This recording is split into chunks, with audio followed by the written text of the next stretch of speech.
Good evening, everyone. Welcome to PE Geeks Unite version 1.2 Google Hangout. I got a bunch of great PE geeks here to discuss some hot topics in PE, but the first thing is we'd like to introduce ourselves. So my name is Adam Howell. I've been teaching for 5 years in Oregon. I teach at the middle level, grades 6 through 8, and my Twitter handle is the Dumb Jock Myth. So that's me. Who's next? Bryce. Okay, yeah. Hi, I'm Bryce Gaselny. I'm teaching in Nipawin, Manitoba. I've been teaching for 8 years, and I'm teaching grade 10 right now, with a little bit of classroom usage. My Twitter is at Bryce Koss. Yeah, I'll jump in next. My name is Dan Myers. I teach at Innaborough School District, which is right outside of Philadelphia. I teach in the K-8 building, and this is my second year teaching. All right. I'm Matt Pomeroy. I teach 7th and 8th grade Phi Ed and health at Merton Intermediate School, which is kind of just between Madison and Milwaukee in Wisconsin. So this is my 9th year teaching there, and about 3 years now on Twitter, 3 of the best years of my life. So. I'm Blue Jay Bridge.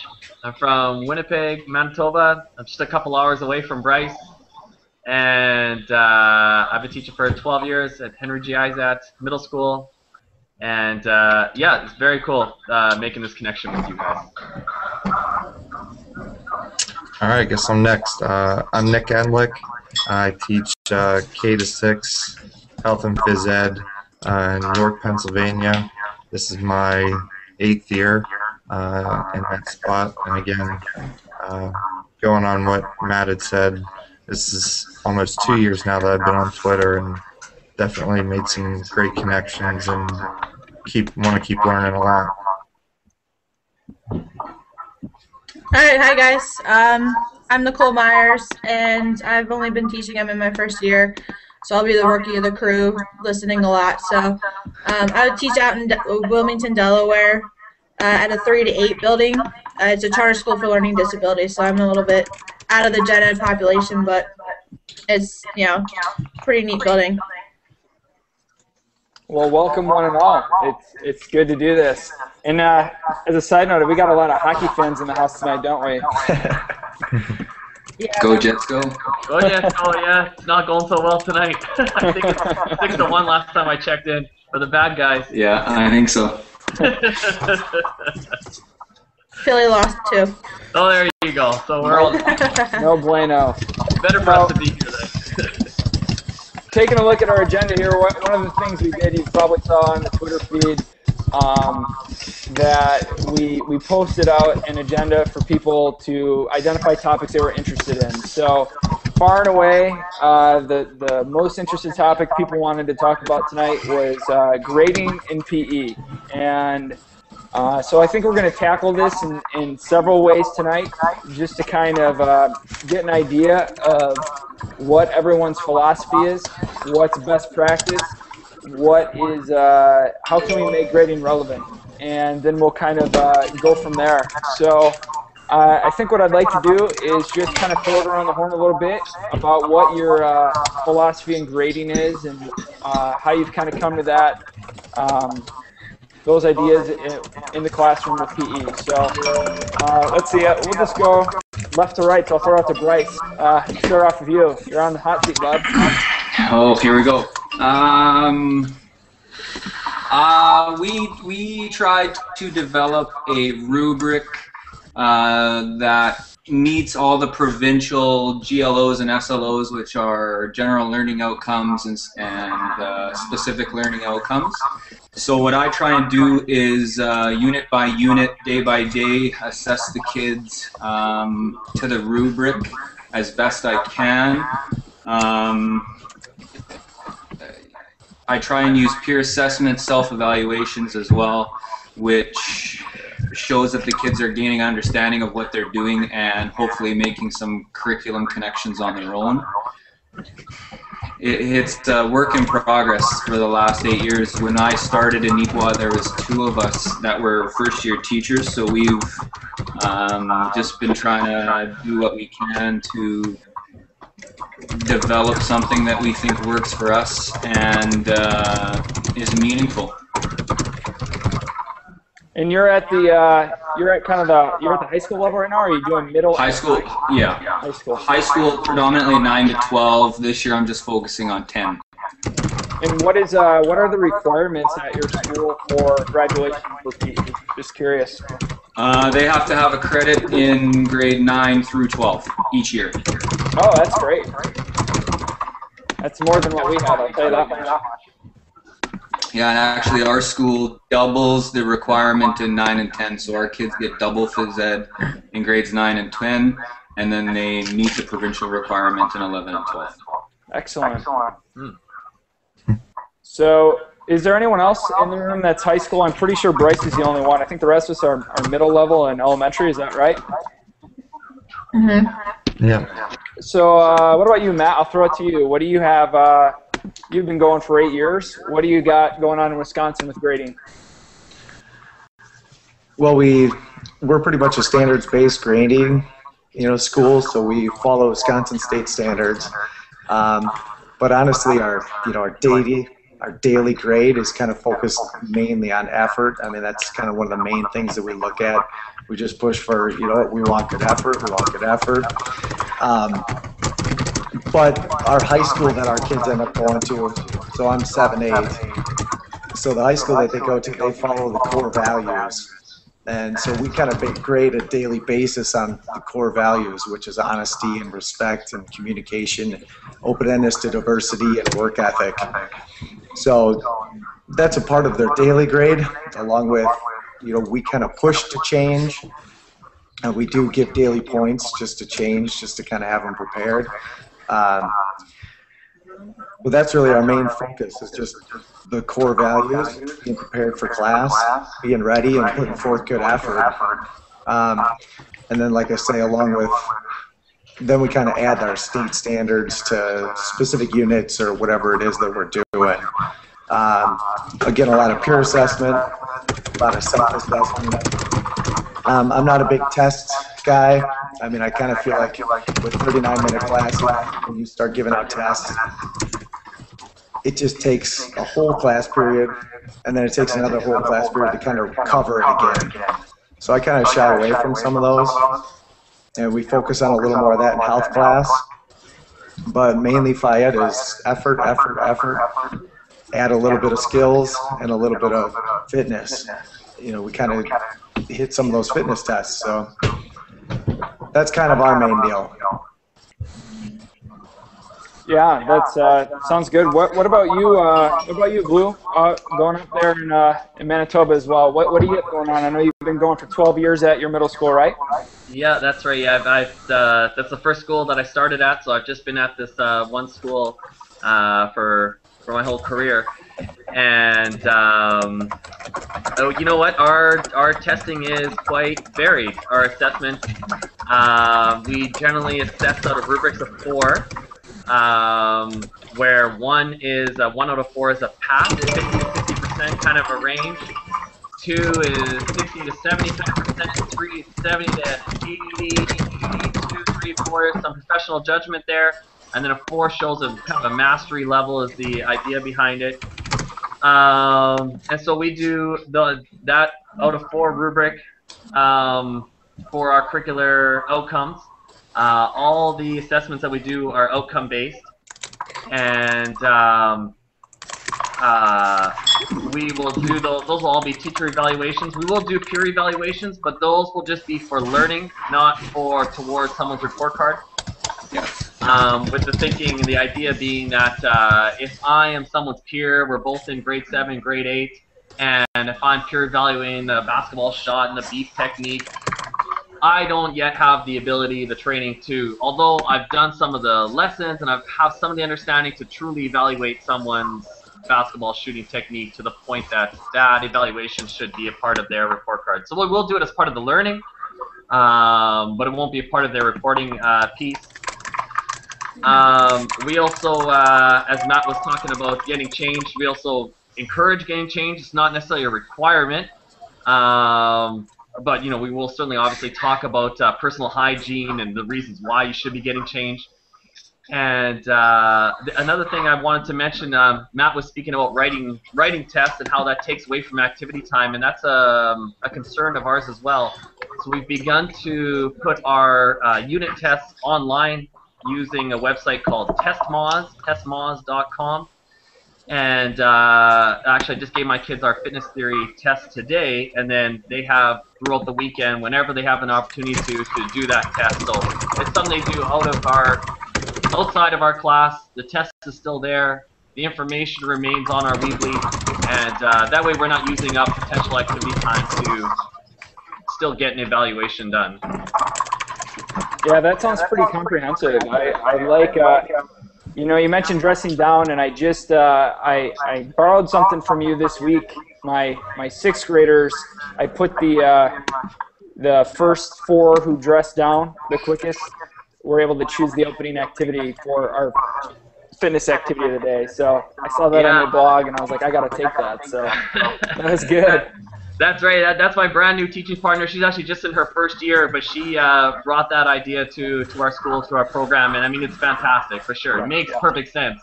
And it's funny how sometimes when you get someone with brand new, fresh blood to bring that kind of idea to you and go, yeah, I can't believe I never thought of that, but yeah, that's exactly what we should be doing. It makes perfect sense. True story. Absolutely. So I guess I'll speak next a little bit about what we do at our middle school, 6-8.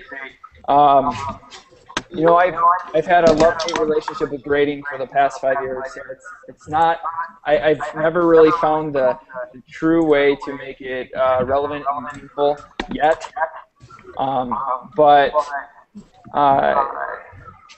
We do a daily point system. My teaching partner does. I've started to kind of move a little bit away from that. I've done kind of unit points. So they're getting a grade for the unit. And we do a lot of self-reflection, do a lot of peer evaluation, do a lot of goal setting. And then I tie that into some heart rate checks. We have heart rate monitors that we do for all our fitness assessments. So students, over the course of a unit, over 3 weeks, they'll get 2 heart rate checks during fitness activities, and we're looking for it above, 140 or above 150, whatever it is that day. If they're good to go, they're green, and they get their fitness credit for the unit. So I would be interested in kind of moving more towards standards-based, that kind of thing, and competency-based. I don't necessarily know how that looks in PE. I'm kind of struggling with that. I know we had a great discussion on Twitter a little bit today about effort and about is effort something that should be graded or not. I think it's really tough to objectify effort, and that's the problem. I struggle with my own perception driving my grading, so I try to be as objective as possible with whatever I'm trying to measure. So that's kind of where I've come from and where I'm going anyway. So for me anyway. So who else is middle school? Nicole, are you middle school or are you elementary?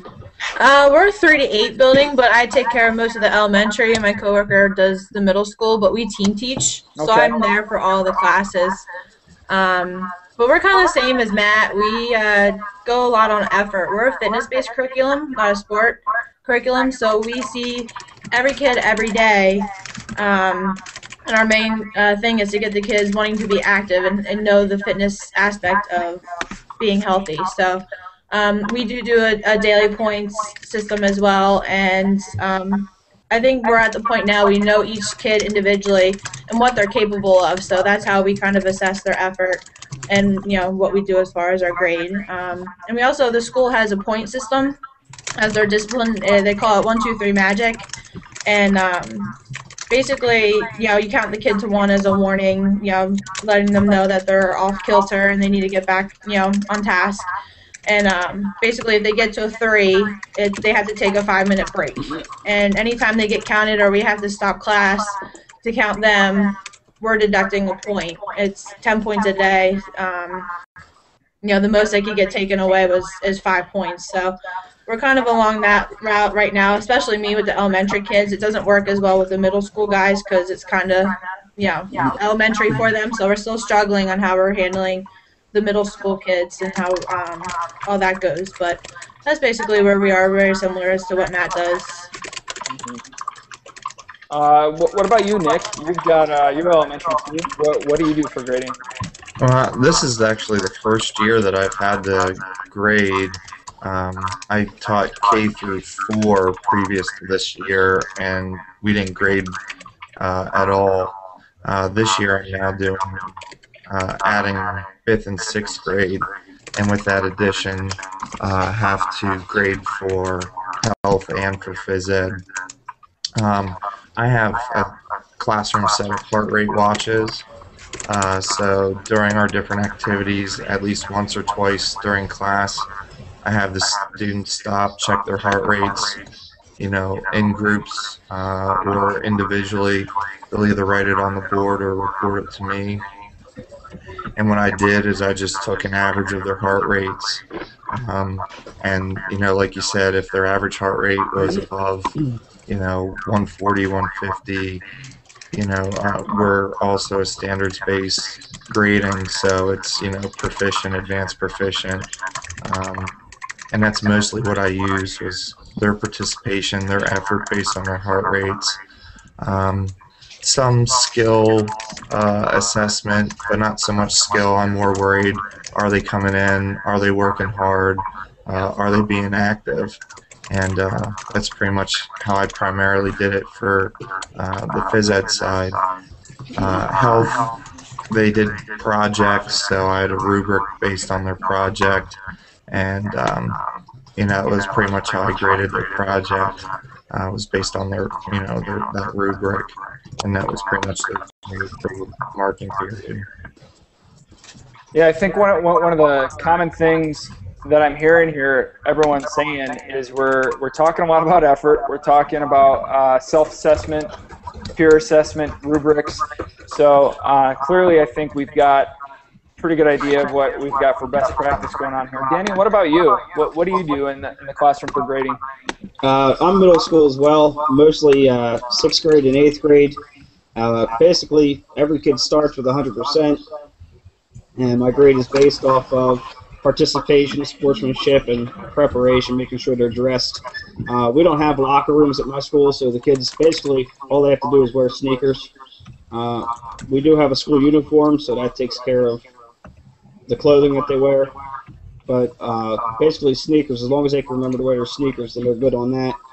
I think most of us can speak to the biggest battle that I have, at least with the 8th grade, is attitude and trying to get them to buy in to participate. So if students lose points, 9 times out of 10 it's for sportsmanship or participation based on their attitude.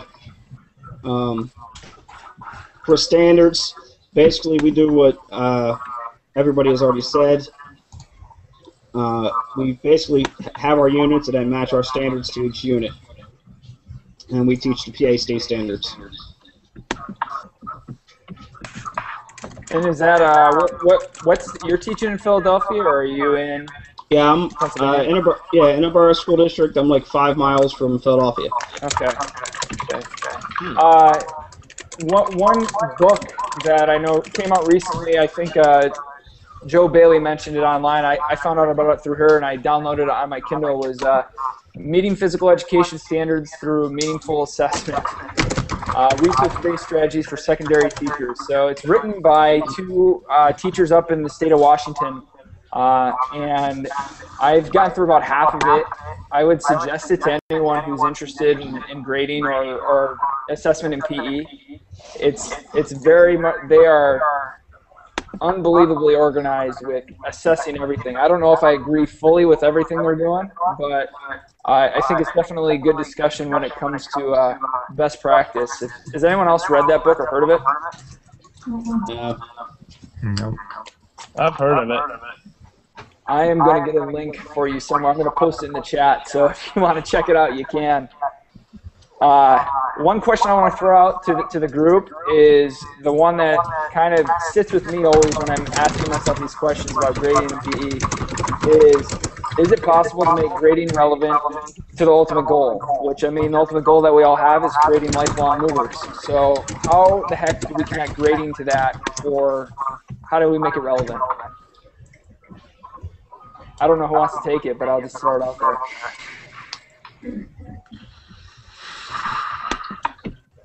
Blue, you're the veteran.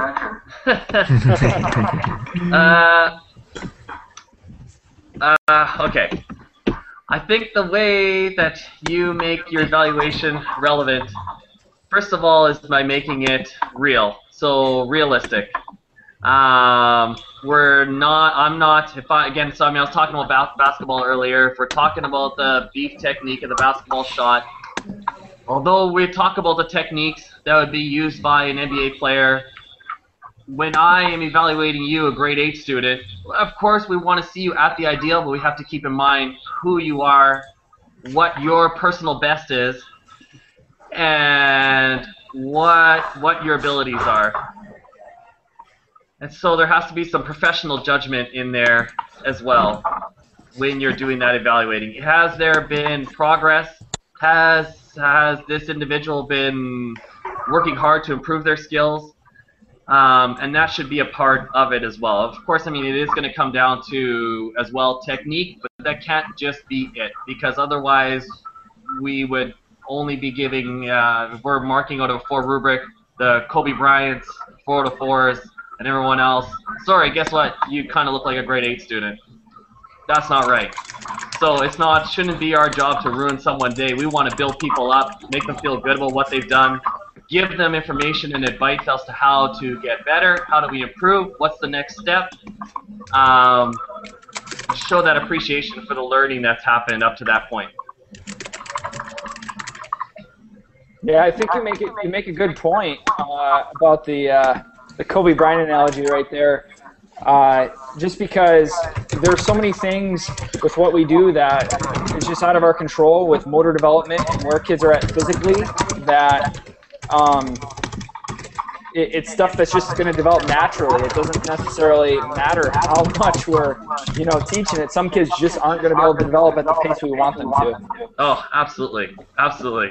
I know for myself, when I was in junior high, I was the king of the air balls. I was pretty good on my basketball team at getting people to foul me. I was a bit of a pest. I could be a pest if needed to be. So I could get people to foul me, but as soon as I was on that line, air ball. It was guaranteed. I've since now developed my shot a little bit. 35, 36, I got a pretty nice shot. But, yeah, I mean, so when I think about that, I worked hard at it when I was in junior high, but I just didn't have it. I just could not get the concept altogether. It was still growing into my body, still too lanky, arms were too long, could not pull myself together at that point in time. And when I think back about my phys ed teachers, they were always giving me positive comments, positive reinforcement, letting me know where my next learning needed to go, but keeping it positive. Mm-hmm. And I think keeping it positive and specific. Specific, yeah, that's key. Right. Anyone else want to add to that? What are your thoughts on making it relevant? Who would like to speak? Who wants the floor?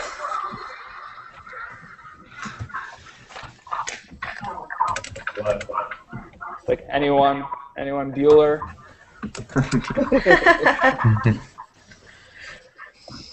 What do you think, Bryce? You're at the high school level. I'm curious your take on making it relevant at the high school level and what it should look like there. I mean, that's really, you got them at the last stage of their PE development. What do you think about what you folks do? Yeah, I try and promote lifetime activities, lifelong type opportunities for the students to get involved in. And I'm really trying to focus on fitness, understanding fitness, various levels of fitness. Not that you have to be a 10-second 100-meter runner, but that you can get involved in all types of activities that require fitness and different levels of fitness. So I think our provincial curriculum is pretty good in the sense that it tells you what we're supposed to really be assessing and evaluating. And I think for me, it's just a big part of promoting activity, being positive, encouraging, providing opportunities for kids to do things that maybe they wouldn't do outside of school, expose them to things, and really encourage them to get involved in those things. For example, cross-country skiing right now, some of the kids, a lot of the kids don't have skis at home or the opportunity to go, so I give them that opportunity and encourage them to do their best, that they're not going to be an Olympian right off the bat. And for the most part, the kids love it. We have a lot of new kids in the community that haven't even seen snow. So this winter with minus 42 weather right now and a lot of snow, they're having a blast. And a lot of it for them is making sure they have enough clothes on so they don't freeze out there. But like Blue said, it's a lot of positives, it's a lot of encouragement. And for me, I think if I model the behavior I'm after, it goes a long way. Yeah. I think one of the things you mentioned there that really stood out to me, and I think it leads into one of the topics that people wanted to discuss, was connecting PE to the local community. And you mentioned it with your cross-country skiing. Who else connects to their local community? Because I think that is kind of a missing link with PE as far as making it relevant, is connecting it to what your community does to be active. Does anyone have anything unique that they do in their program that they're connecting to their community? I can speak to that to start, just to let everybody think. We do a pile of stuff within the community and that's available in our community. So, like I said, the cross-country skiing, we get the kids into the curling rink to curl. We go to the hockey rink to play hockey. We go to the golf course to golf. We'll do cross-country running. I'll let the kids, even at the high school level, go for bike rides and try and promote even just going for bike rides as a group. And I think when you do those things, the community sees you, the kids in the community see you, the little kids see you, and it's just a promotion of activity. We play tennis, we broom ball, we do anything and everything we can do at the school and in the community. I love that. You know, you're connecting it to the sports and activities that you know, are done locally. One of the things we do here, we've got Hood River, Oregon is kind of this outdoor sports mecca that I live in. We're right in a gorge between two mountains. So windsurfing is like a really big deal here. And so our 8th graders go windsurfing every year. We partner with one of the windsurfing schools. Skiing and snowboarding is big here. We're working on, we haven't taken our kids there yet, but we're working on bringing that back to the program. We take them swimming. We partner with our Hood River Aquatic Center for swimming lessons. And there are things that, like, I don't necessarily teach, but we work with outside groups that we take them to, and then they teach them there. So the windsurfing is totally rad. It's cool seeing kids get up on a board and a sail and try to navigate on the Columbia River. So it's fun. Well, we brought in yoga. We did a little bit of jazzercise. You know, some taekwondo and like some bigger events where we've needed quite a few people. We do definitely struggle getting people into our school, and that's a big focus, and I know I've seen some of you guys do some of that stuff, and it's definitely something I want to do a little more of. Sometimes I think our schedule drives it, where I have class from, you know, 8:40 in the morning until 4 o'clock in the afternoon. If I can't offer it to everyone, is that fair? You know, those kind of things. So Bryce, I guess I'd like to know a little bit more too about maybe how you guys get involved in all that. Because the other part of it is too, I would love to go to our high school because we've got, well, the Mullet Center, which is our ice rink, And then we've got a swimming pool there that we could use. There's just lots of different things we could do. But in 39-minute classes, you know, with other teachers not being that excited to maybe let them go from their class, you know, so we can get to, you know, an hour and 10 minutes, whatever. So I guess I kind of struggle with that, but I'd love to do it a whole lot more. So if anyone else has had, I guess, good ideas that have worked. I know. Go ahead, Danny. The last school that I was at before I started at Innoboro, they had block scheduling, so there were 80-minute periods, and the kids only had 4 periods a day. But it was a lot more conducive to taking the kids to do things that they wouldn't normally do. For example, the middle schoolers went up to the high school and kayaked in the pool. The high school students went to the bowling alley and went bowling. In my current situation, I'm kind of the same situation as Matt. I only see the kids for 30 minutes or 45 minutes if it's middle school, so you can't really take them anywhere. You know, one thing that you can do to help get homeroom teachers on board with, is it okay if I take your kids for half a day or whatever the case is? Probably the number one thing is to involve them as well. You know, to say, we're going to bring all the grade 8s, so I'm going to need more than just myself because we're taking 2, 3 buses, whatever. We're going to need further eyes to be helping me. But even more important than that is connecting it to curriculum that they already have ongoing. So if they have something going on in social studies, even though you're bringing a physical aspect to it, where you're going might have an historical importance to something that's happening in their social studies unit that they can speak about, and that can help a lot with getting their enthusiasm for, yeah, we should definitely get there for the day. They can plan events around their social studies piece. Maybe they can do some creative writing while you have a group that has an activity going on at that particular place. And maybe then the kids can rotate between you, and then all of a sudden now you have this outdoor classroom that's completely off-site, not even in your school grounds. It's at somewhere else in the city, some historical site. Can be quite interesting as well. Has anyone else tried that? That's a good idea. Has anyone else done that?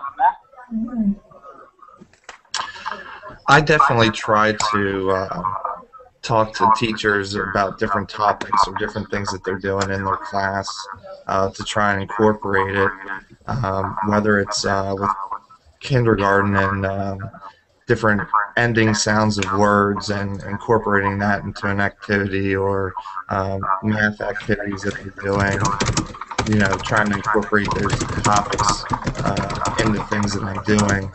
Our problem is that our schedules, even for the teachers, are so crammed and tight. Yeah. Even if they wanted to, they wouldn't be allowed to let their kids go because of speech and intervention and, you know, computer time and all this other stuff that they have to get in. Even if they wanted to, I don't think they would be allowed to do it. And it's a shame. Yeah. That's one of those things for sure where you have to do, there's a lot of forward thinking, and it can't just be from you. It's got to be with those homeroom teachers as well. But how do we approach the administration with the understanding of, if we're going to go to whatever site for 3 hours, how we're still going to get our language arts involved, how mathematics is going to be involved, how social studies is going to be involved, how obviously, of course, phys ed is going to be a part of that time. I mean, that definitely takes some forward thinking and some planning, and it's got to come from the group. It can't just be phys ed's baby. We can spearhead it, but we got to get everybody on board. But you're right. I mean, that can be a problem for sure. Yeah, I think one of the things, it's really what it comes down to is almost educational reform in a way. I mean, maybe think outside the box a little bit on how our school day is structured and organized and what we're doing. Nick, I want to stick with you for a second because you had an interesting experience a couple weeks ago that I took note of. What about outside community groups who come into your gyms? What are your thoughts about that? Yeah, we've had some issues this year with different groups using the gym after school, and leaving messes or taking stuff that I had put up or written up and erasing it or taking it down and things of that nature. We actually had to have a sit-down with the group, kind of go through and discuss. The superintendent, school board member, a whole bunch of people were there. I just don't think that they understood that it was my classroom first and their space that they were allowed to come in and use. And I think since then it's worked out a little bit better, but we still have a couple of weeks. I think they go through the end of February, beginning of March. I love having them come in, and it's great programs, but they just need to make sure that they leave it in the condition that it was in, so that I don't have to clean up after them. So what can be done? Like, does anyone else have outside community groups coming to their gyms? Like, what can,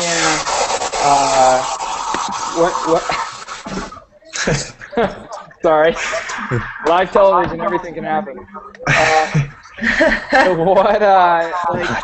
Who has community groups come in, and it's like, and how do you best partner with those? Because I feel like outreach with community groups would be a fantastic way to make connections in the community, and even if it's something, it could lead to something like a, parent-kid, activity night where you have people coming in, families coming into your gyms, and you're kind of showcasing what you do in your classes. I don't know, I'm just kind of spitballing here, but what does anyone else have community groups coming into their gyms?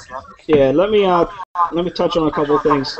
Sure. The first thing, I have the same problem as Nick. We have the youth clubs come in to use the gym for basketball, and they leave it a mess. They leave stuff all out on the stage, and we've actually had a problem with people getting into our equipment closet and equipment being left out, and they shouldn't even be using it. On that sense, basically, what I had to do was go through the custodial staff. Basically, somebody should be watching them while they're in there.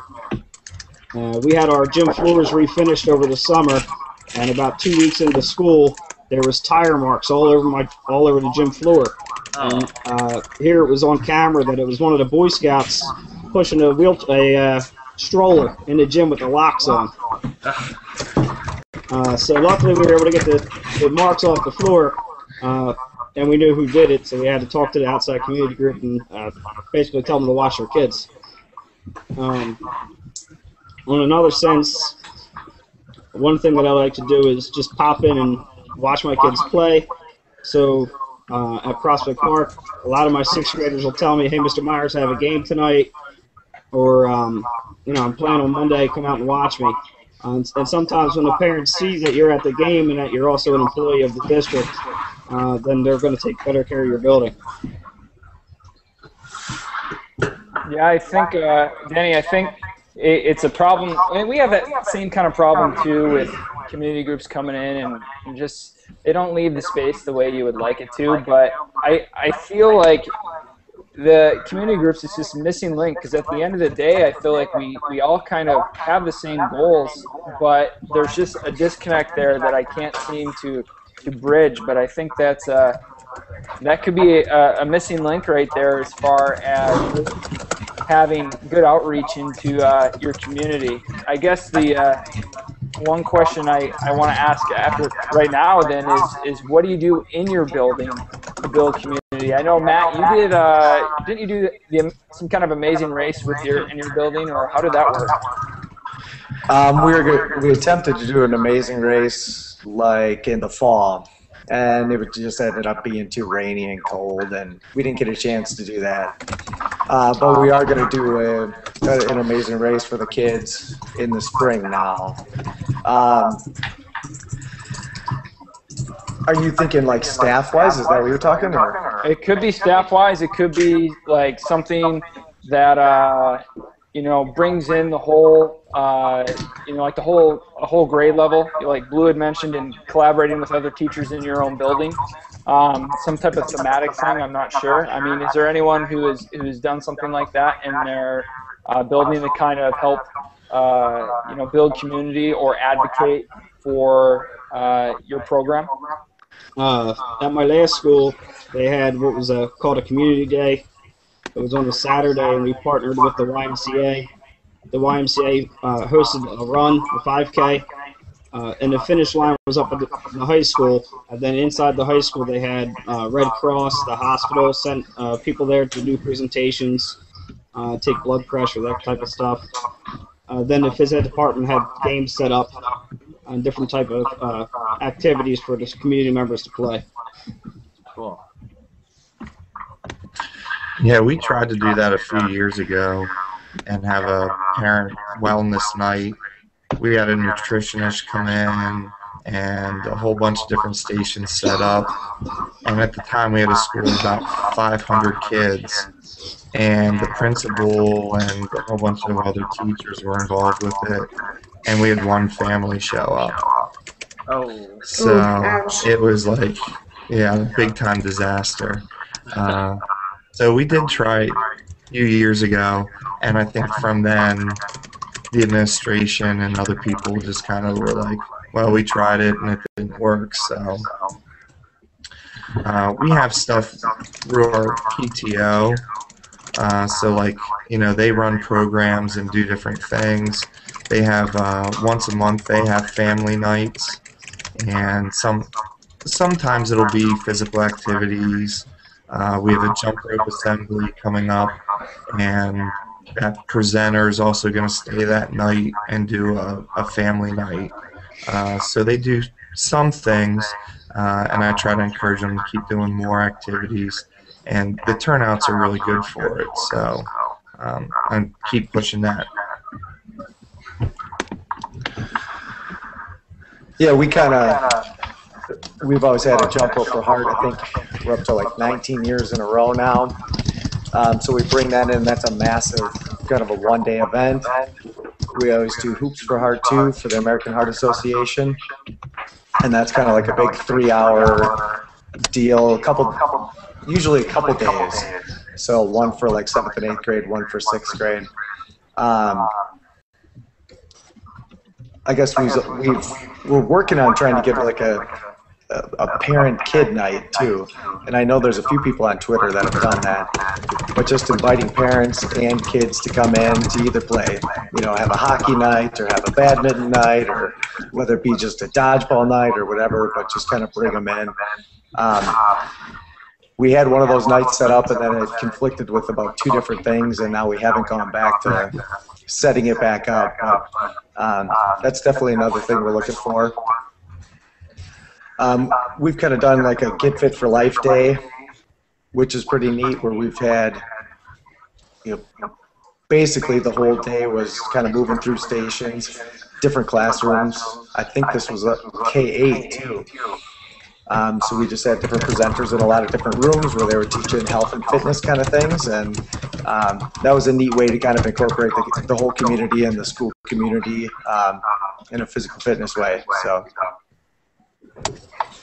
Just curious, I want to throw it out there. What is your your building climate towards PE and your administration's attitudes towards PE? Is it relatively positive, or does anyone have any administrators that are kind of negative towards PE, or what's that climate kind of like in your building? I'll jump in and start. It's been a while since I talked. We see every kid every day, so we have huge support from our administration. We only have 250 kids in the building to begin with, so but yeah, we did get a lot of support from our administration, and but we're just starting out. We're only in our 2nd year open as a school in general, so any advice, any pointers for getting community involvement, I've taken notes, and if anybody has any pointers for a school that's just opening, that'd be great. But yeah, we get total support, you know, again, every kid every day, so. That's great. Who else? What is we're lucky. I mean, our building really supports PE. We did semester-long PE up until 3 years ago, and now we're year-round. So all 3 grade levels, we see every kid every other day. So, and that's just because we have 480 students and only 2 PE teachers. So, I mean, our class sizes are rather large, but anywhere from 35 to 46. But you know, we do what we got to do to see kids every other day. So that's been really nice being in that climate for us here. I feel like that I'm in kind of a unique situation. I work at a private school, and before me, there has been PE teachers who weren't really certified. They were just kind of people that were hired to work with the kids. So I feel like this is my first year at the school, and everybody just is like totally in love with what I'm doing. I feel like I could do anything, and they would be in love with it. So it's been nice, and it's just funny how people react like to the just little small things that I do, and they're like, "Oh, that is so amazing," and I'm just like, "That's what any PE teacher would do," but they just haven't experienced it before. And by the way, before we go on, quick introduction. That's Peter Gamble, right? Am I right? That is right. Welcome, Peter, to the PE Geeks Unite. So who else at administration or building attitude climates towards your program? Yeah, we have massive support at our school. I mean, they appreciate everything they do. They'll give us almost anything that we kind of ask for. Obviously within reason. But, you know, I mean, the schedule still drives what happens. And, you know, math is important and Spanish is important and kind of all those other things. And so we're not going to drive the whole middle school schedule, but we've got a lot of support by our administrator, and I think it shows every day. It's great to have.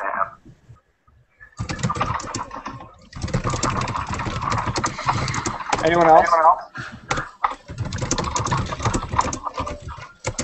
Well, I think this is a good time then to transition into our next topic.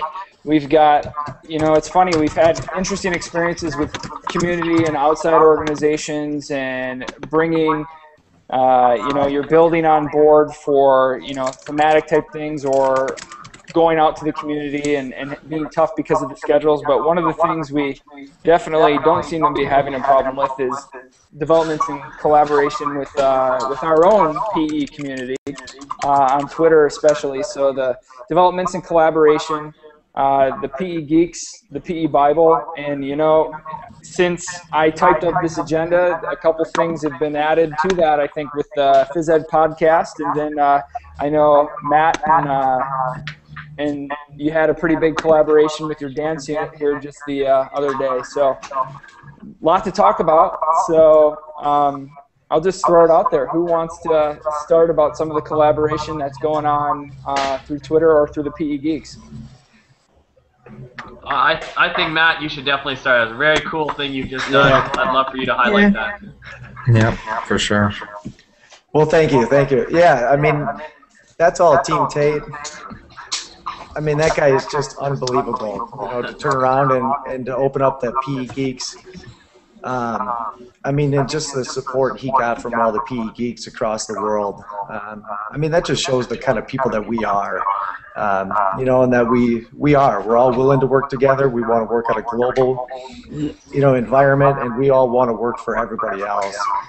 So, you know, I just kind of started this So You Think You Could Dance, and it was something that Joey Faith had done, and I just kind of picked it up, and I just kind of put it out there on Twitter just to see what would happen. And as most things usually do on Twitter, it kind of gained some steam, and you know, it gets some people interested in it, and you know, John Tate just jumped on it, and his Phi Ed teacher Angie, again, was just all excited about it. And then all of a sudden, you know, once you say one thing about it, then it continues to build, and you guys just continue to make those connections and try to figure everything out. And, you know, my students just got so excited about it. You just knew it had to happen. So, so I mean, you know, 3 or 4 weeks of planning, lots of direct messages, lots of just chatter, lots of Google Docs and all that other stuff. All kind of happened on Wednesday. And, I mean, it all went down and it all worked out great.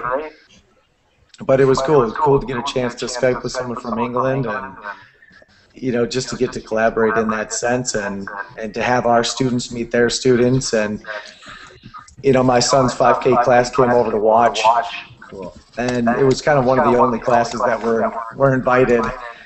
But they ended up writing a little letter to all the dancers, and it was very cool just because I could take a picture of that letter. I sent it off to John Tate. The next day, that morning, he had it printed off, he had it handed to his dancers, and they were taking pictures of it with their phone because they were so proud of what they had accomplished. So, I mean, just the fact that you can do anything on a global aspect like that. And honestly, the opportunities are endless when you think of what you can do with what you can share nowadays. So like I say, I was involved in a dance unit, and you know, just kind of threw an idea out there, and you get the bright minds that can piece it all together, like John, and I just kind of rolled with all the punches. So it was great. But like I say, that's what that PE community is all about, and truly been an amazing piece. So when can we watch the video? That's what I want to know. When's the YouTube uploaded? Well, to be honest, I've just downloaded it onto my computer, and I just need to upload it. But he's got a bunch of stuff on the PE Geeks webpage. Okay.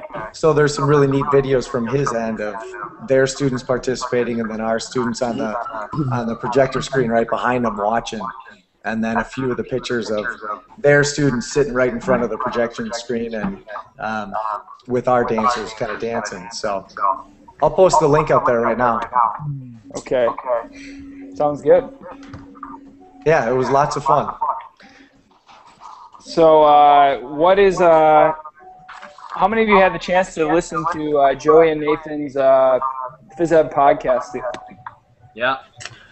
But so I mean, that was something you know, just came across it yesterday. I think it's I thought it was a great idea. I really like some of the things they talked about, and I hope they continue to do that, because that's something I think that should be a part of everyone's kind of toolkit. Easy to download, easy to listen to.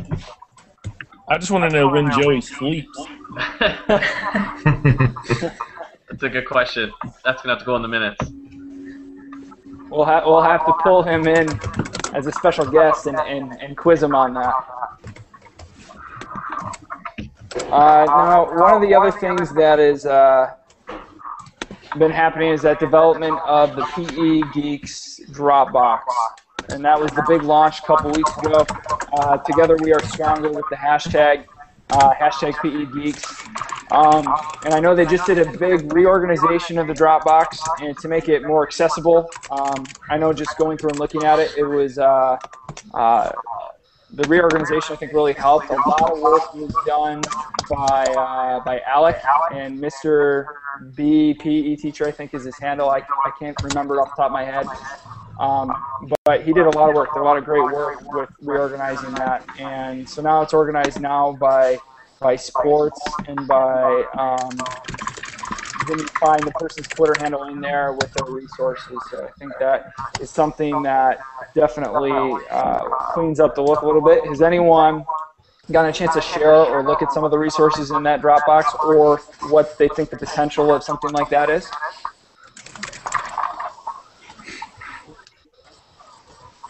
Cricket, cricket.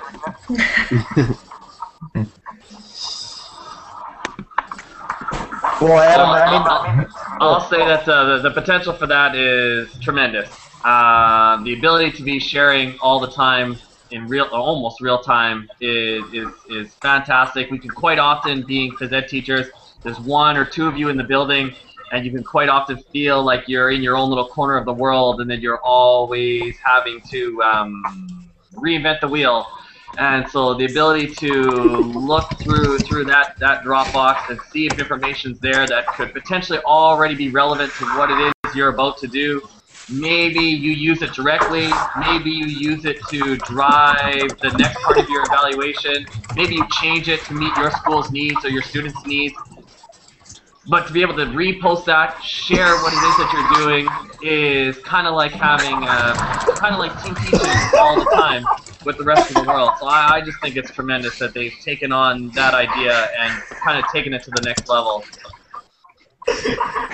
hate to interrupt you a little bit. We're kind of having a little side conversation on the chat. You know, when anything can happen on live streaming and live broadcasting on YouTube. I'm back. Oh man, but I get what you're saying. I think that's it's a great idea. I know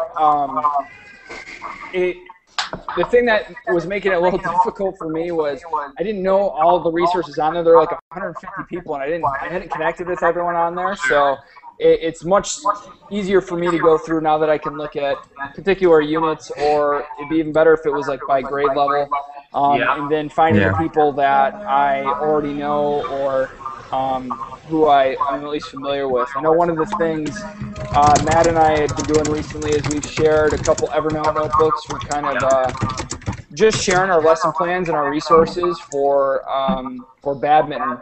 And so we just have a couple shared notebooks, and that's in our Evernote account. And you know, we're able to view it, able to edit it. And I think I shared with them a couple other folders of like some PE articles and things like that.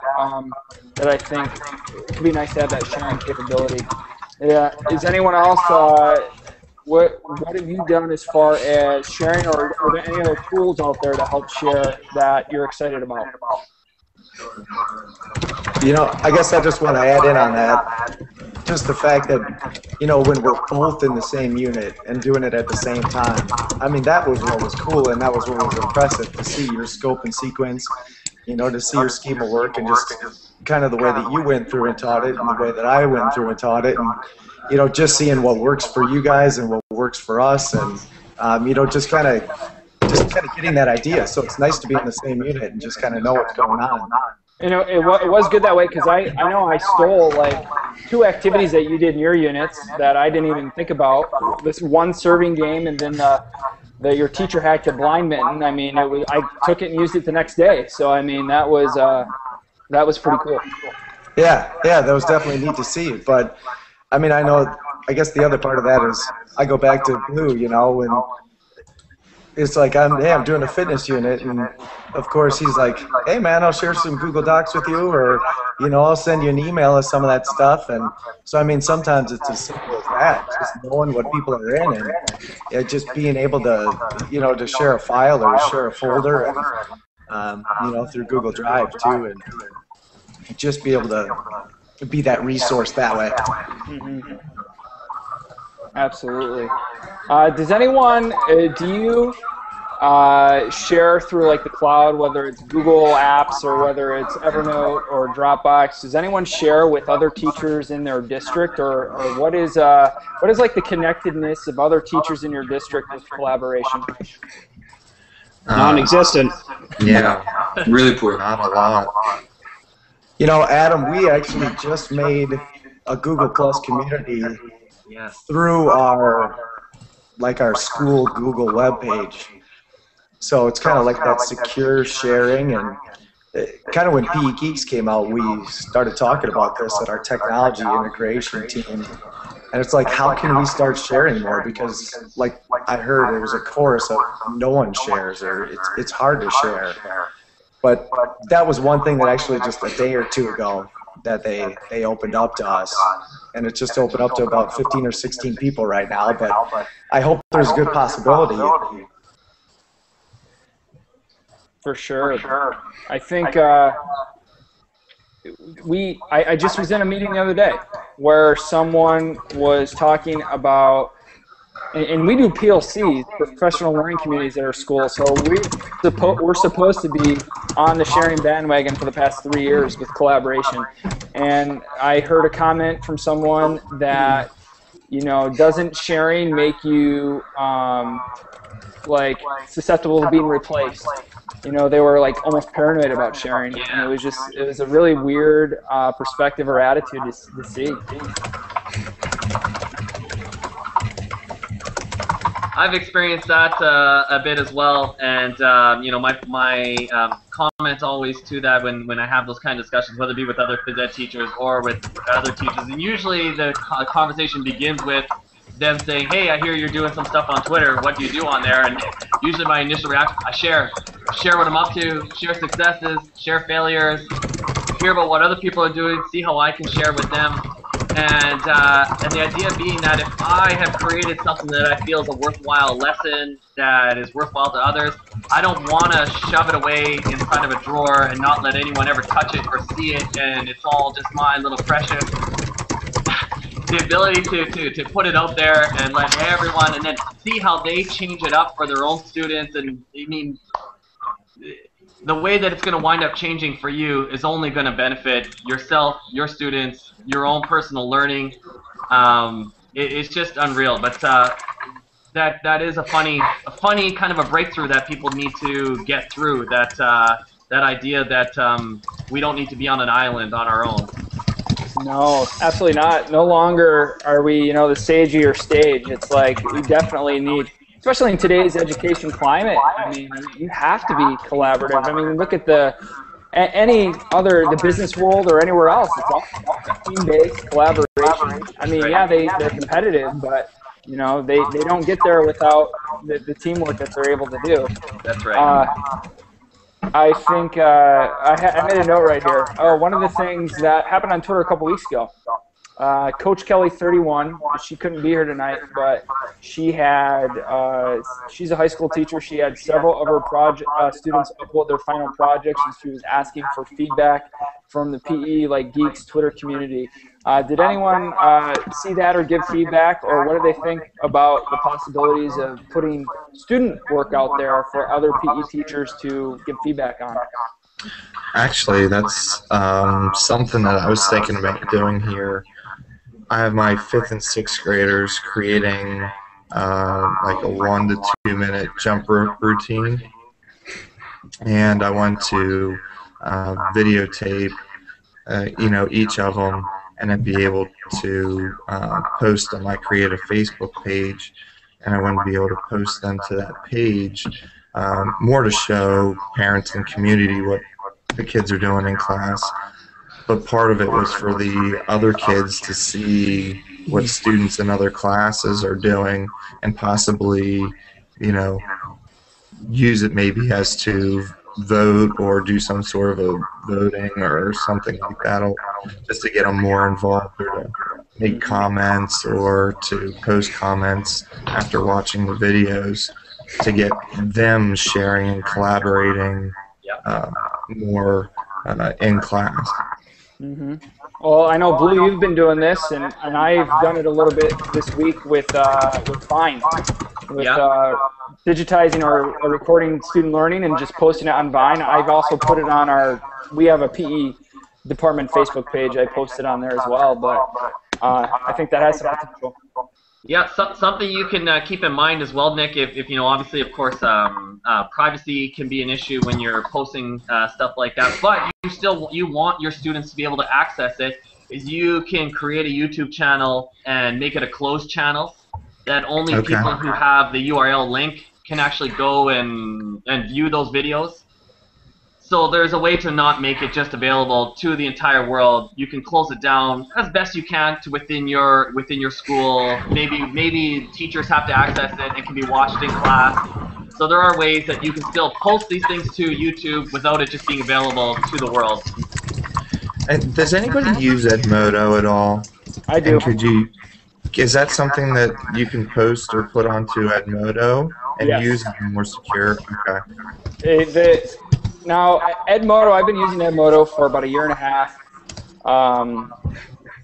And it's a great platform. It really is. It's it's a totally closed community, so it's very private, but it's very similar in terms of how it looks to Facebook. So kids are pretty familiar with it. Now,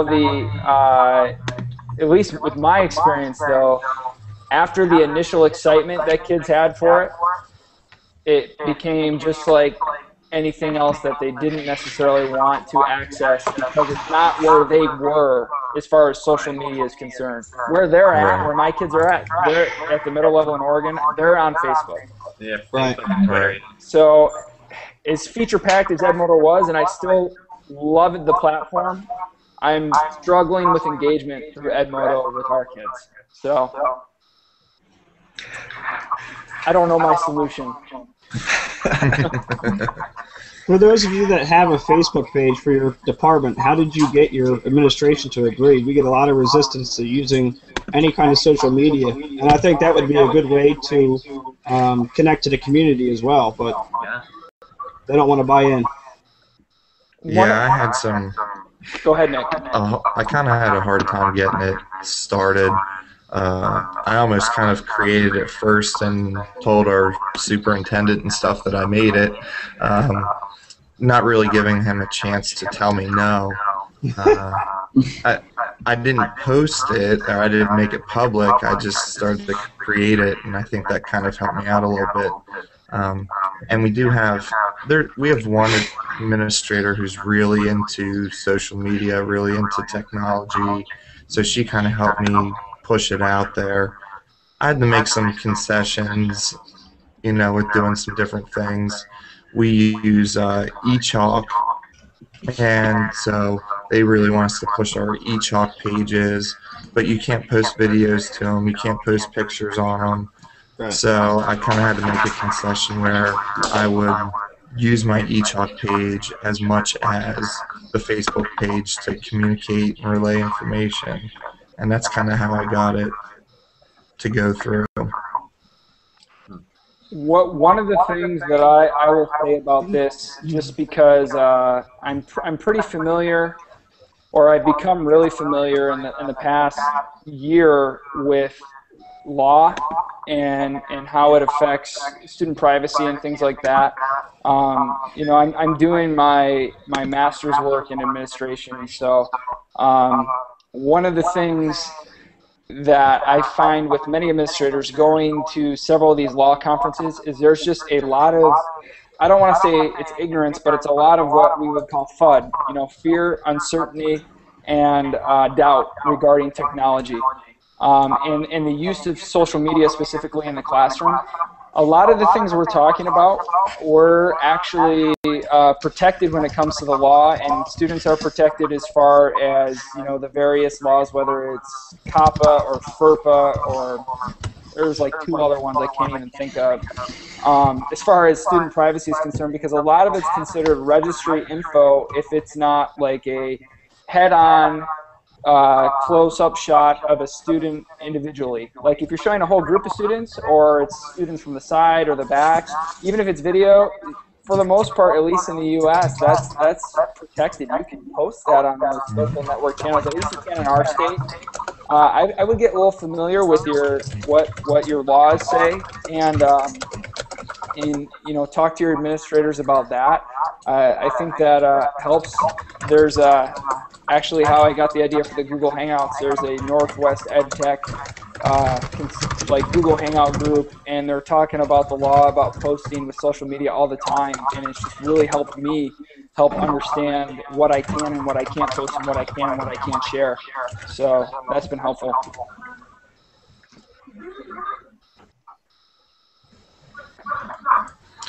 Yeah, I have to make sure that every time I post anything, I have to double check all of our media release for each class. So parents at the beginning of the year have to sign a form saying whether their kids' pictures can be posted or taken. So I have to go through every picture, every video, double check it before I can post it. Yeah, we have that too. Fortunately for us, we actually don't have anyone who's on that list right now, so that makes my job a little easier. But yeah, we've got about 3 out of 1,000 too, so it's like you're pretty well clear. Mm-hmm. Is anyone else sharing on on Facebook or any other apps? I came across an app last night I was pretty curious about, called Magisto. I don't know if anyone's heard of it. Oh yeah. Kind of similar to Vine, but it's longer video, and it seems to be limited by a certain amount of uploads you can have, but it processes it for you and puts some music to it, like a soundtrack to it, and it seems like it's a pretty cool tool, or it could be anyway. I've actually used it for my kids, like my personal kids, so I just videotaping them, and yeah, it's quite simple. You can import a couple different videos, and then it just kind of and it is for you. And like you say, it just kind of throws in whatever music you want to choose, and basically just makes it a nice little video. It's pretty slick, but you're right. There was, after so many of them, or if it's so long, I think you had to end up paying for it, or you could post it but not save it. You know, so Sneaky tricks. there's a few little sneaky tricks, but I've never had to pay for anything. So, but I haven't used it that much either. But yeah, definitely a cool way to share. You know, if you're taking videos of quite a few things, and you know you want to make a little montage or whatever. Well, I came across on my blog read yesterday, some person made a post about having a class historian, and that can change whoever it is on the day or the unit, but that person's the one in charge of digitally capturing all your stuff. And so then the students are creating it instead of you, because right now I'm doing the Vine stuff, but I'm kind of tempted to hand off the device to my kids to have them do the Vine of the day or whatever. It's impressive what I think his username is P-Educator. I think his name is Ben Leonard. He's got, you know, I mean, he's got a lot of non-participants doing a lot of stuff, and it seems like he uses, I think it's Sketch, the Comic Life, Poster, you know, all of those, and it is a really good idea. I mean, just having kids continue to create content, you know, that you can use in your classroom, that whether they're non-participants because of injuries or dress or clothes or whatever. But yeah, just to get them involved that way and be a part of it too. And tie that into what we mentioned at the very start about the concern about losing activity time. I mean, how does that affect activity time with kids, or what? Or how do you do some of those cool digital tools or use them and maximize your activity time at the same time? I guess that's the question I have.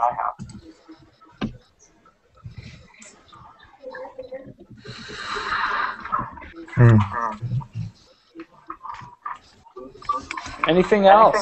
Anyone got anything for the good of the order? Or anything they want to talk about?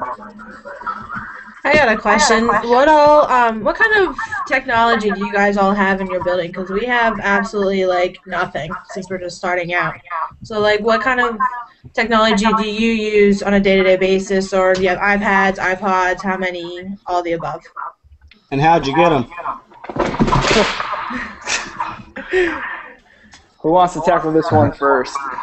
I think I've had some DMs with Matt about this. I'm sure I'm at the bottom of the totem pole on this because my school has absolutely nothing. I do not even have internet in my building. Sorry about that. Capture the cat.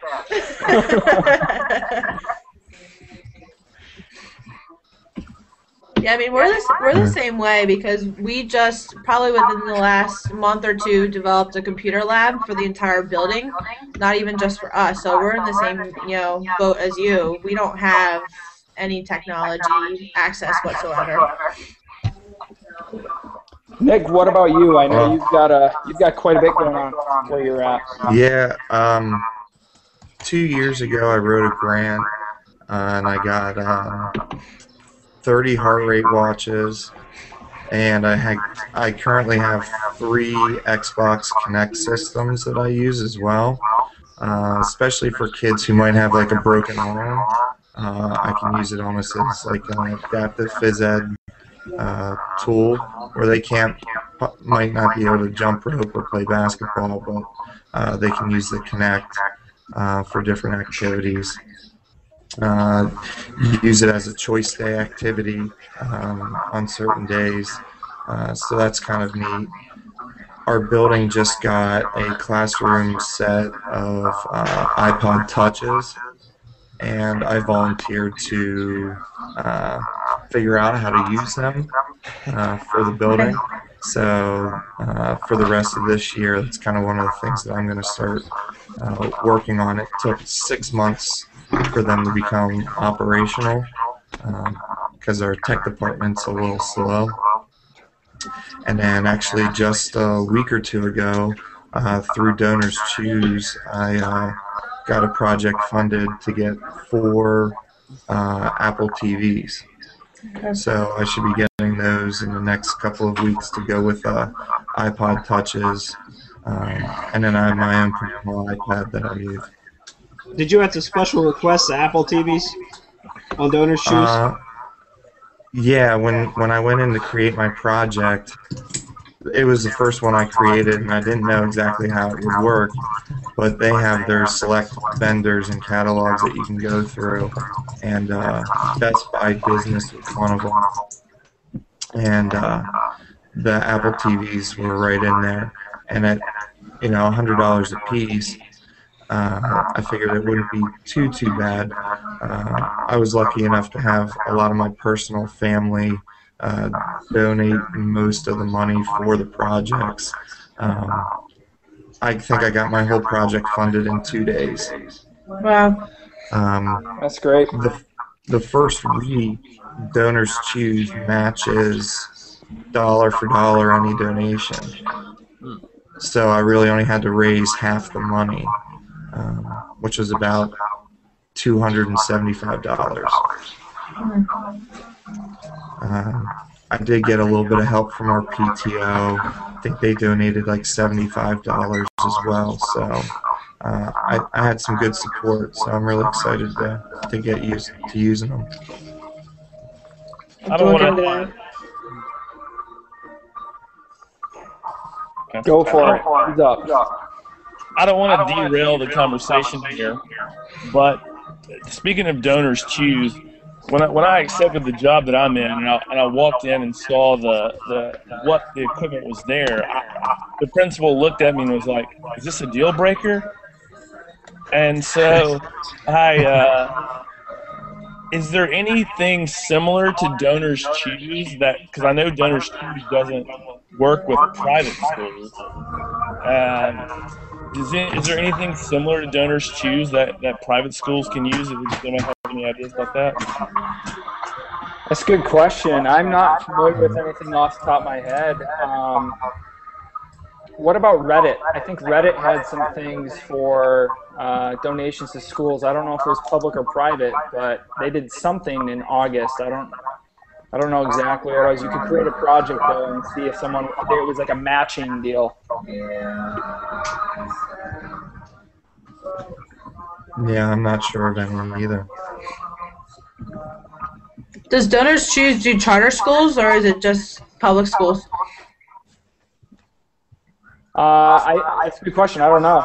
It's something I know when they walk you through, when you sign up for it, a teacher account, they'll walk you through to see if you're eligible. Gotcha. So they ask you all sorts of questions. I actually, go ahead, Nick. I was trying to think if you have to be like like a charitable organization or like a 503B or whatever that is. Like there's certain criteria that they have just to make sure it's not for like a personal use or different things like that. But I'm not sure exactly what criteria they look at.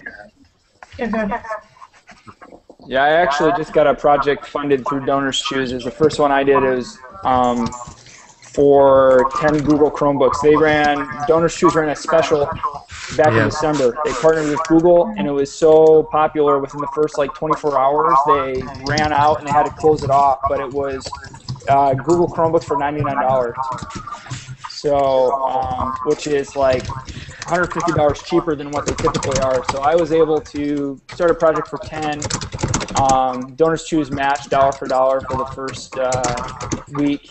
I had a lot of family donations. I was hitting up family left and right. So, but it was good, and we just got it. And I helped a little bit too, and I funded. We got it funded last week. So in 2 weeks, I think we're supposed to get 10. But to answer your question about how you pay for it, I've written a couple grants. A local like district level grants for $800. I've written them twice. A lot of stuff, honestly, I've bought myself out of my own pocket, and I guess it's easy to do because I only have to feed myself and a dog. So I mean, but little easier. But I mean, I bought my own projector and my own iPad and my own Apple TV because my district wasn't going to pay for it. We do a PE fundraiser every year. We run our jogathon. Our PTO doesn't get it. We do it. It's a fundraiser for us. So that's kind of nice. But that pays mostly for like our special programs like windsurfing and swimming. But a couple things I can say. They're not like super high tech, but they are probably our best investment that we've made is the heart rate wands and the monitors. And like we don't have individual monitors for each kid. We just have a wand that kids hold. Actually, it's sitting right here. Right here. How much do they run? So how it works is kids just hold it and it tells them the heart rate, so it's not bad, and it's someone started something in their iTunes. Is that me? That sure is. Did anyone else hear that? We had Joey and Nathan on the horn. So it's coming through my headphones anyway. So they're making a guest appearance. A guest appearance talking about the podcast. Who knew? So the heart rate wand has been, I mean, that was like $150. That was one of our best investments. And then the other thing is we have wireless mics for teaching. I mean, we kind of need it because we have a lot of kids, but it's a voice saver. Like, I can't even talk it up enough. It's been great. But to answer your question, like I said, we've purchased a couple things. A lot of it I've had to buy myself, and I've written a couple grants. So. Yeah, it definitely helps if you put some money out of your pocket and kind of get some of the small things that you really like, and that really helps.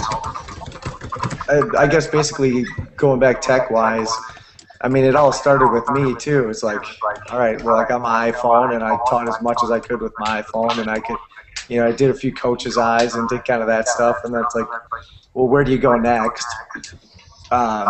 I think we had a couple of Wii's too, which have kind of gone past. We don't use them too much, but then kind of partnered up with our track and field program, and we kind of run a club that ends up we've got 8 feeder schools that go to our high school, so ours is one of the 8. But our track club kind of covers all those 8 feeder schools, so we've got a nice little budget, and we ended up getting 6 iPads to share between the track team and our Phi Ed our Phi Ed program, which was kind of slick. And then I got the Apple TV myself, and our district is pretty lucky in the fact that we're a 1-to-1 district. So 4 through 8, 3 of those grade levels have netbooks. 2 grade levels have Chromebooks, which is pretty slick. Sometimes it's hard to actually put those to use in Phi Ed. They're great for health. But that's nice to have. I guess I'm trying to think what else. I guess that's our main kind of technology stuff.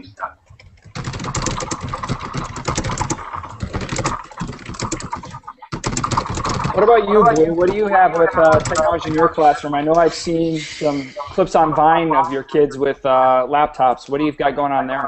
Yeah, we recently have partnered with Dell, and so we were using Dell Streaks a few years ago, but those, they just didn't really work well. They weren't really well done.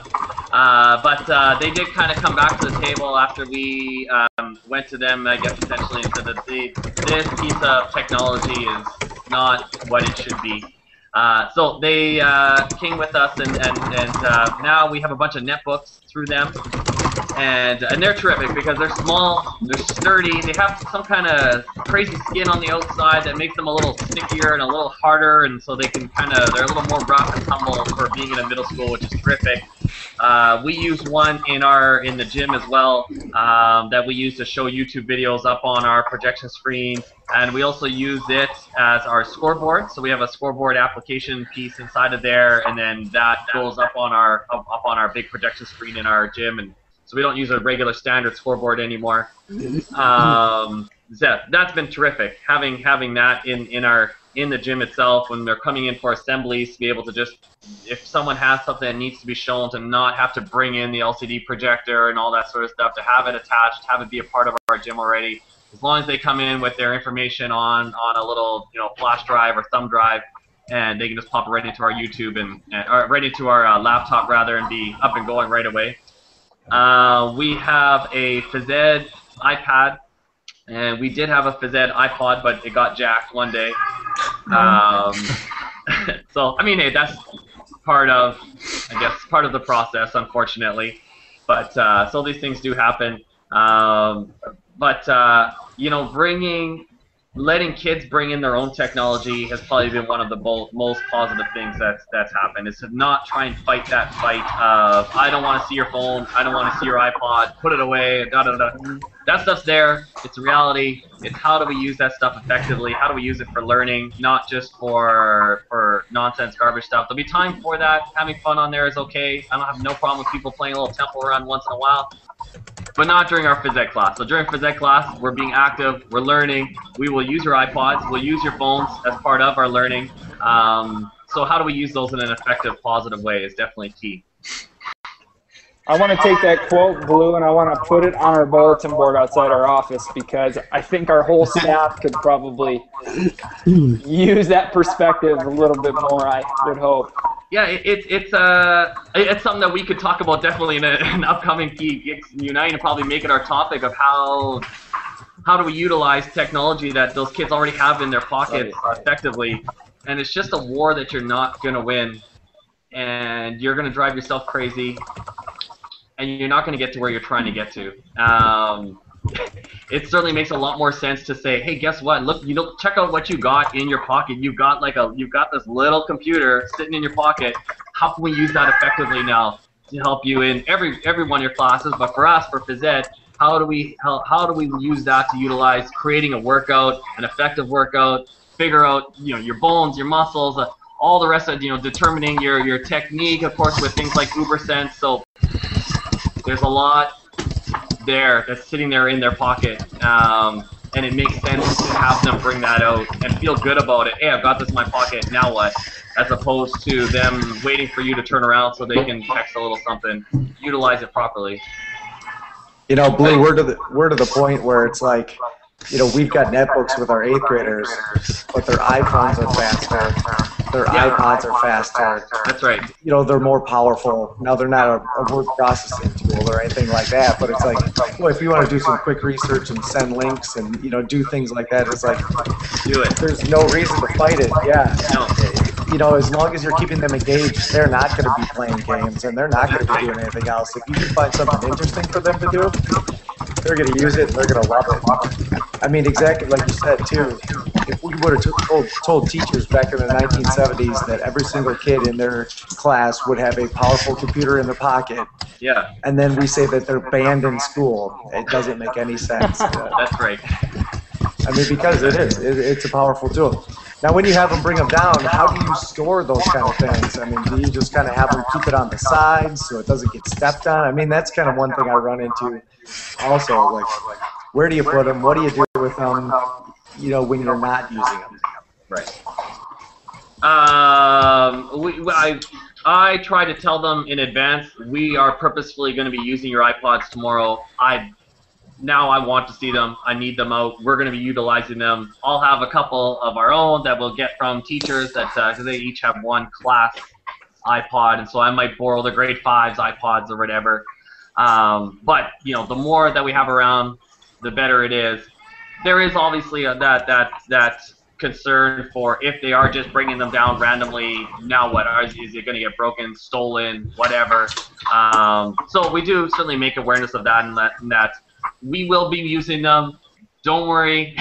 I want you to be bringing them, but unless I've explicitly said to be bringing them, it's best that they don't come because of those potentials for breaking, being stolen. All those things have happened, unfortunately. So I have a question for you guys. And just starting off using iPods in class, I guess my biggest concern is we have a cart, which is not very easy for the kids to be able to get in and out because of the they're plugged in you know, and how do you have them set up in your classroom or in the gym for the students to use, but also ensuring that they're not getting broken, they're not being dropped, or anything along those lines, because the cart itself isn't a good place for them to go in and out of. So any thoughts or ideas on how I could set them up within the gym? Do you have them in hard cases? That's the first thing I would think of, is case them up. They just ordered cases yesterday.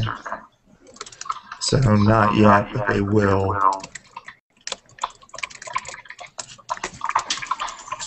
Yeah, sorry, Nick, I don't have any answers for you. I'm kind of wondering the same thing, how we would best, you know, do setup in the gym with iPods. I'm not exactly sure what a good strategy would be.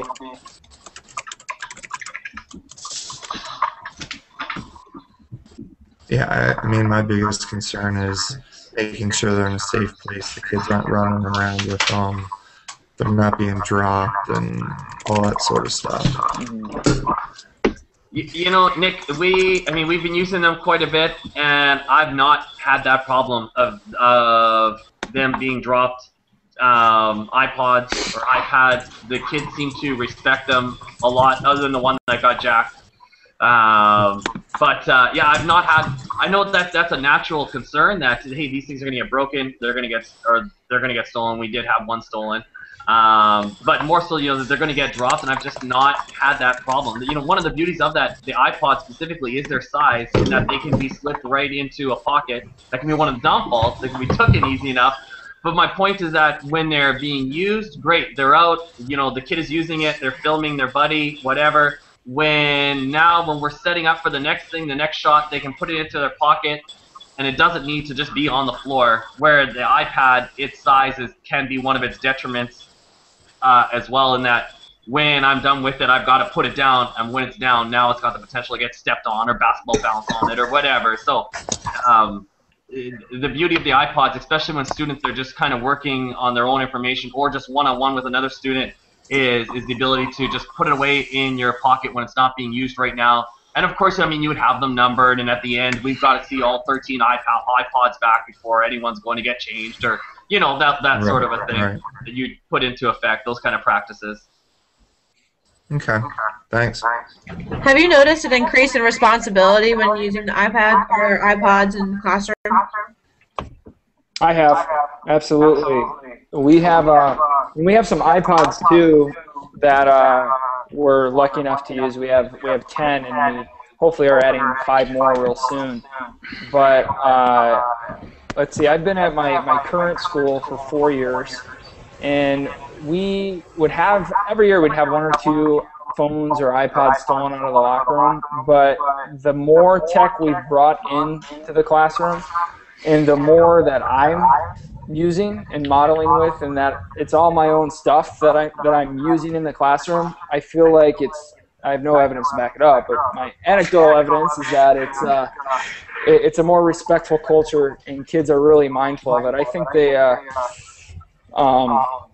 they know that we're pretty fortunate enough to use it. And I mean, I've lent out my laptop, logged onto the guest account to a couple kids to take home because they didn't have a computer home to do homework. I mean, that sounds crazy, but I have one Chromebook sitting around, but I've let a couple kids take the Chromebook home, and it hasn't been a problem. Yeah, we have that issue. Our building is very diverse in our socioeconomic, and there's kids that are actually homeless, don't have anything whatsoever, and then we have other kids that have everything that you could think of. So I'd be worried about bringing that kind of stuff in and having the bullying start. Have you noticed any of that going on, or not really? More like sharing going on? Not really for me. I think, I mean, any BYOD initiative, I think it's not a full implementation where we're relying on kids to bring in devices and only use their devices. I think it would be, any smart implementation would be just to subsidize what the school can't provide to kids. Yeah. So That's how I look at it. And I haven't seen any of the things you mentioned. So.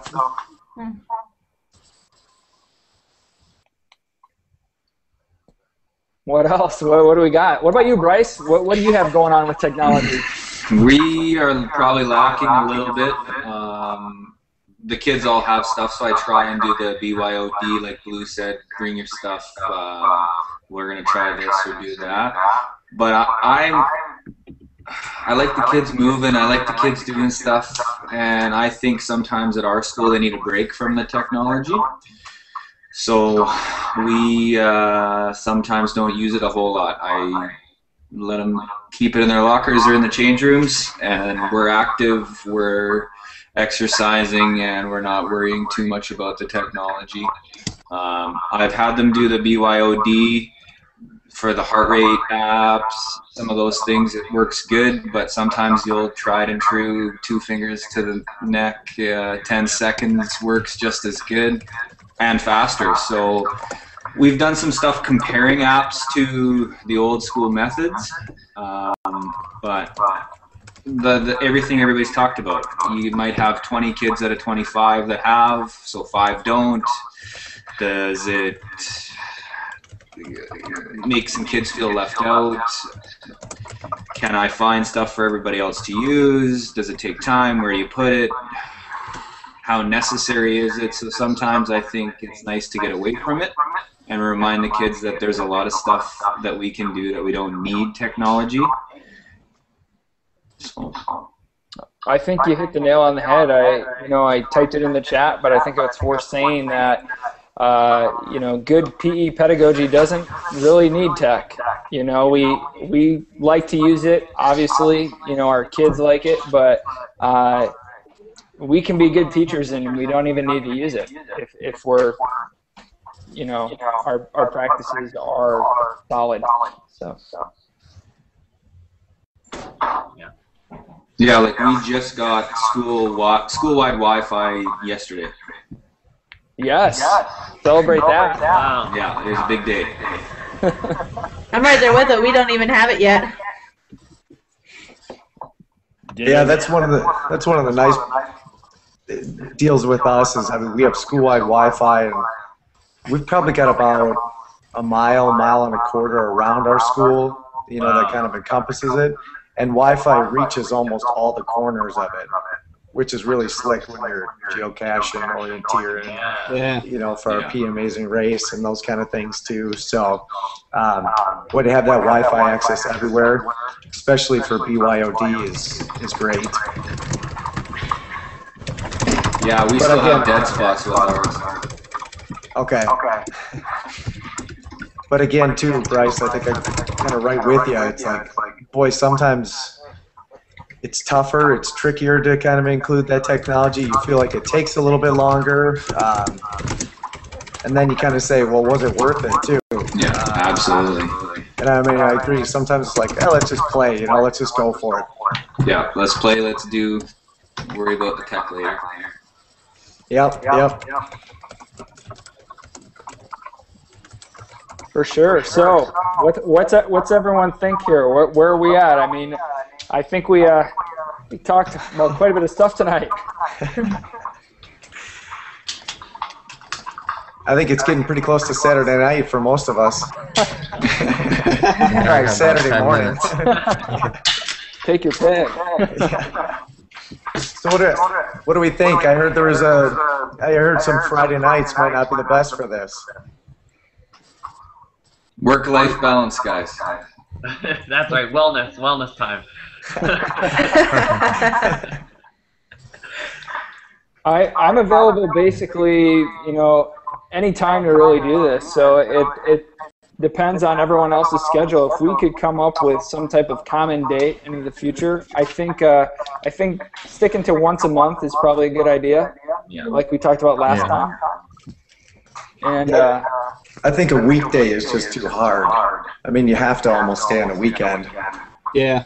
Because you have a conversation for about 2 hours. Yeah. I think Sunday nights are a little better on my end, but true. Yeah. Sundays are alright. Well, I'm I sure like we the can. time. The time works good for me. I'm sure we can probably organize it through Twitter or Yeah. put someone in charge each month and let them pick the date or whatever.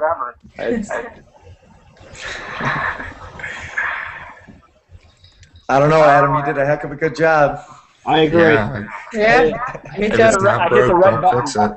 Yeah, exactly. And the cool thing is I've been able to see the whole time who's viewing and who's not. So we've had like 3 or 4 viewers. So hey, watch them live. So yes.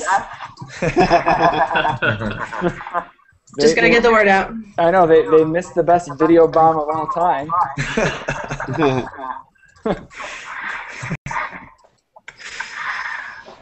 So anyhow, I think we can probably choose to end there. We can share the show notes, make it public and on the Google community, and then we'll get in the process of touching base again in a few weeks and setting up March's Google Hangout. There you go. Sounds good. Sounds good. Yeah, that's great. Perfect. Well, thank you everybody for being involved. It was good. Cheers. Cheers to you too. Absolutely. Have a good night, everyone. Good night. All right, All you right. too. Yep, you too.